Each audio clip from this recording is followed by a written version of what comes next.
So my name is Duncan Earl. I'm the president and the chief technology officer at Qubitekk.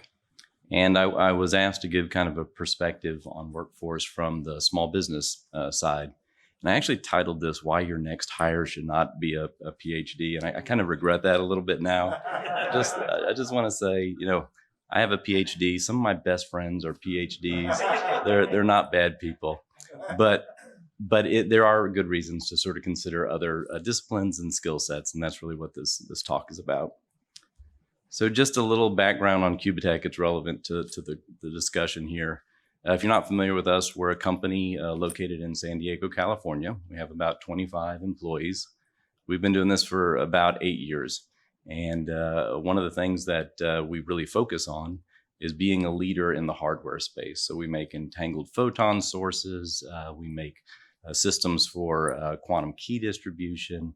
We make secure channels or compensated channels for polarization distribution. So a lot of really sort of deep technical dive equipment that we develop. And of course, we have a team of people that help to produce that equipment and give it a good quality control before it goes out the door. And we are growing. So right now we're at 25 people, and by the end of next year, we expect to be at 50.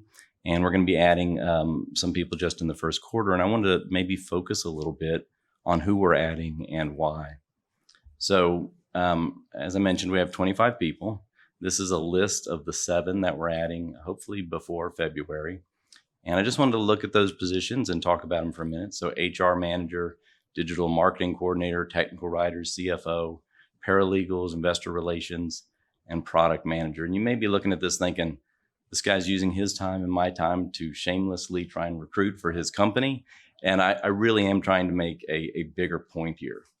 That said, if you're interested in any of these positions or know someone, it's very hard to hire people. So please, please let me know. But all of these positions do not require a PhD. And I think a lot of the small companies in quantum are kind of arriving at that point. As we grow, we need a different type of skill set. We need engineers. In a quantum company, the reality is out of 100 problems, 99 of them have nothing to do with quantum physics. It's how do you get the solder to stay in the right place, and how do you get good quality control, and why did your vendor send you the wrong thing, and how are you managing all of these people that are coming in and working together in the quantum industry. That requires a lot of sort of outside skills. And where do you get those from in today's time when it's really hard to find talent? Well, we have something that's kind of helping us a little bit right now, and it's the Great Quit. And some of you, I'm sure, have heard about this. I think in September, that's the latest data, there were 4 million people that quit their job. They moved and went to a new job. So they might have had a great job, but they quit it for whatever reason, and they moved to another job. And oftentimes, these are potential candidates for small quantum businesses.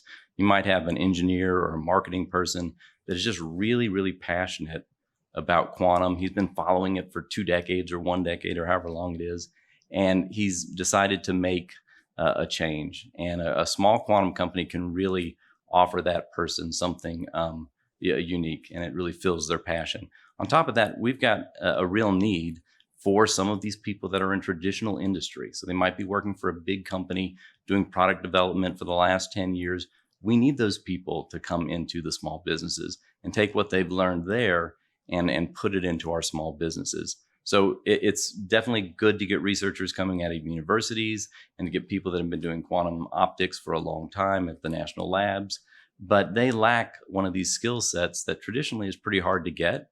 And the Great Quit is giving us an opportunity to attract that talent. So I have I'm changed the gentleman's name, but it's just a real quick case study. We had a new engineer join us about 3 months ago, and he came out of the industry. He was a optical engineer. I'm going to call him Bob. And Bob was, developing all kinds of consumer products. He'd had a wide range of experience on different products. And he was, really on that track with a large company. But he had loved quantum ever since he had done his master's work. Always wanted to find some way to get into it. But they had told him when he finished his master's, you just got a master's in physics or a master's in optics. And you're not going to be able to do quantum. That's PhD territory. And so he just went into industry and product development. So when the opportunity came along, he quit his job with his current employer. He somehow, luckily, joined us. And I found out just recently, he took a cut in salary. There's less stability in a small company, but he made that jump. He was young enough. He didn't have a big family. He could go ahead and make that kind of a leap. And of course, there's other advantages that on the economic side for a small company, but it's definitely a huge risk. And he's been incredible since he joined us. And so we are on the hunt for these guys, not just for ones that are out of work at the moment and have already quit their jobs, but ones that are considering it. So going out and aggressively trying to essentially poach people from the established industry is something that I think is bearing fruit. So the Great Quit could potentially be a great opportunity for small businesses in the quantum space. So again, PhDs are not the bad guys. They're always going to be needed in the quantum industry. We definitely have a number in our company.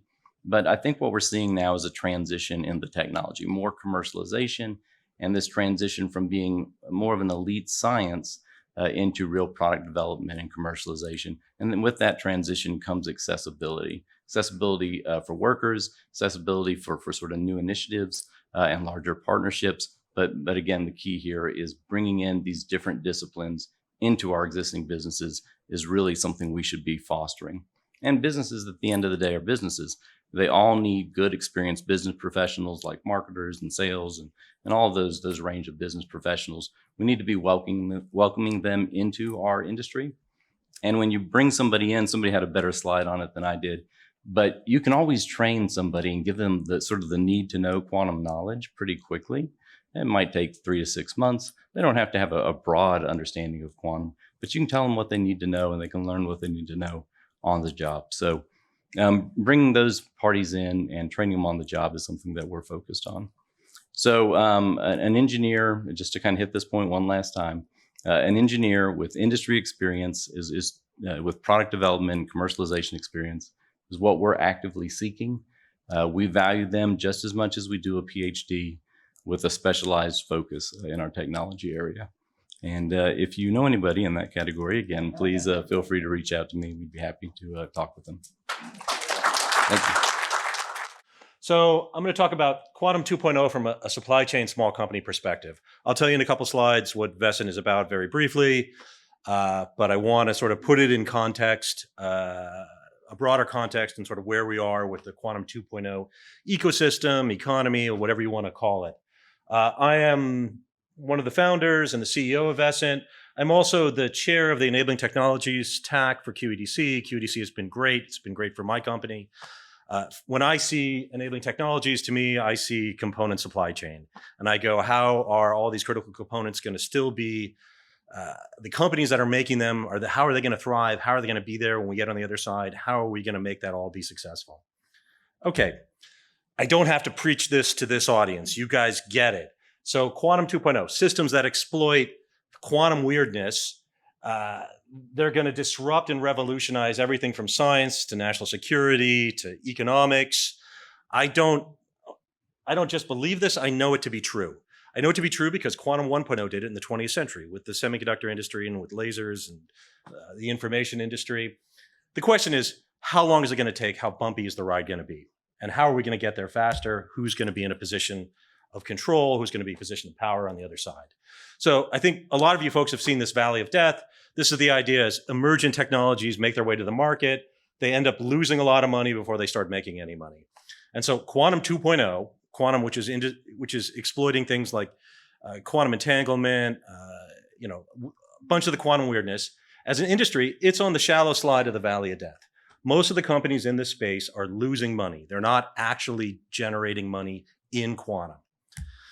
There's a lot of capital going into it. A lot of folks have identified this, but that capital is going into low TRL folks. It's going into proof of concept systems. Even, we heard about in quantum computing, $500 million in revenue. They're still losing money, even with that $500 million in revenue. What we need as an industry, as a group, is we need to realize real recurring revenue in quantum. We need to get on the other side of the valley. So how are we going to do that? What is that going to be? What does that look like from a workforce perspective, from a small business perspective? So I was recently at a dinner for quantum. There were a bunch of quantum dignitaries there. There were two folks who were giving talks. One of them said, we need more crazy ideas. Another one said, we all need to play more. I say no. Not that I'm being a little bit flippant here. Not that I'm against play, not that I'm against crazy ideas. But I think in this space, we have tons of that. What we need to roll up our sleeves and get to work. We need less talk. We need more walk. We need to start figuring out how we get on the other side of the valley death, how we start making real revenue in the quantum space, how we get through it, what that business is going to be like. So the quantum supply chain right now is served by small business. The market is small. This is true with any nascent market. It's the big boys, so I come from the photonics space. The big photonics players, they're not even toe dipping. They're watching from the sides. It's being served by companies like my company, like Duncan's company, like Quantum Opus. It's a bunch of small companies. That's a risk. It's a vulnerability. It's also an opportunity. It's part of why we're there. We believe it can grow. We want to be one of those companies that grow with it. The supply chain is also fragile. We need to be pushing commercialization. So at Vescent, just what does Vescent do? How do we fit into this? We manufacture photonic products that are enabling quantum systems. So we're taking what used to be a sea of optics on an optics table. We're selling to the scientific community. And so the scientific community, the research community, that's a big chunk of our business right now because it's all on the low TRL side. So we're making that easier. We are also selling into deployed. So we're taking cold atom laser systems and putting them in a little box that fits in the palm of your hand. We're making these today. These are going in next generation clocks. They're going in a whole bunch of systems for trapping and cooling atoms out there in the field, for timing, sensing, computing, communications. We also are manufacturing frequency combs. You folks don't know what frequency combs are. They won the Nobel Prize in Physics in 2005. They're an enabling technology. Again, we're getting it out there, but it's small. So our sales are for some of these, it's in the dozens. Some of these, it's in the hundreds. It's not big, but we believe it's going to grow. And so from our workforce perspective, as we're positioning ourselves, I sort of, take out the business side of the company, take out the sales and marketing and the HR and the admin. I kind of have three legs. I've got R&D, I've got engineering, and I've got production. And I deliberately drew these as all having overlapping brackets, because they're all equally important. No one is more important than the other. And this is where I'm echoing some of what Duncan was saying is we are not PhD heavy. We do have PhD staff scientists. We are working advanced programs. We've got folks, from Berkeley and NIST and CU. But for each PhD, we want to have at least 2 or 3 bachelor's or MS, what we call research engineer, that is supporting them, because we want to get the most actual value out of those folks. We also have on the engineering side, we've got a bunch of folks that just have engineering degrees. So we've got things like field application engineer. We have a problem, we have a technology. How do our products meet that? How do we connect it to actual recurring revenue? Of course, we got software and EE folks. And then on the production side, we've got production control, process engineering. Our production manager, the person who manages the whole production group, only has a high school degree. He came from a farming background. He came knowing how to weld. He came knowing all of these incredible skills. The guy's just grown in the organization. He's running the whole production group in the company. And then we have all of these manufacturing folks that support not just the production, but the R&D and the engineering as well. And most of these folks do not have advanced degrees. So we got a lot of folks with even just high school degrees. So we got a whole bunch of assembly techs. We got a whole bunch of support techs that you don't want a PhD soldering your boards. You don't want a PhD machining your stuff. It is a waste of resources. But these folks, when I look at when we try to grow the company, it's hard to find these folks, because in this country, if you kind of have your act together, you go to college and you get a degree. And if you didn't go to college, and then if you have a college degree, you don't want to be an assembler. You don't want to be in a manufacturing job.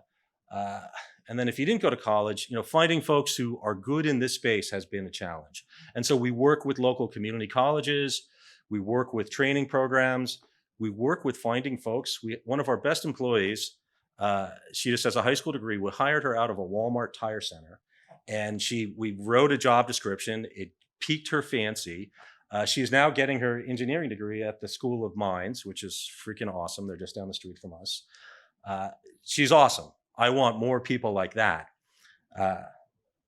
So, I want to also do a bit of a shout out. So that's something that I think needs some attention. If we really want to build a manufacturing base, we're going to need folks who are actually going to want to do the manufacturing. I want to do a brief shout out for something I've been doing with QEDC, which is something called the Quantum Marketplace. The Quantum Marketplace is supporting and growing existing supply chain. It's also providing some market clarity. So let's see.